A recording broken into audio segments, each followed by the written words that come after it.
এই দেশে একমাত্র হিন্দু মুসলমান সবাই এই জামাত ইসলামের কাছে সুরক্ষা থাকবে। আর এখানে আছে আবুল কালাম আজাদ ভাই। এই আবুল কালাম আজাদ ভাইকে আপনারা আগামীতে এমপি করতে পারলে আপনাদের যে কোনো সমস্যা আছে সেই সমস্যা সে নির্মূল করবে। আর এখনো যদি সে কোনো কিছু চায়, আমার নেতা মিয়া গোলাম পরোয়ার আর ডক্টর শফিকুর রহমানের কাছে আমরা ক্ষমতায় আসিনি, তাতে কি এখনো কাজ করতে পারবো।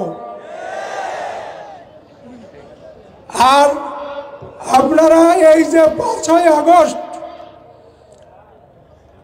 সাবেক প্রধানমন্ত্রী শেখ হাসিনা যদি 5ই আগস্ট 2 ঘন্টা দেরি করত, তার লাশ টুকরো টুকরো হয়ে যেত এই বাংলার মাটিতে। বেশিরভাগ সরকারের স্থান এ দেশে আর হবে না।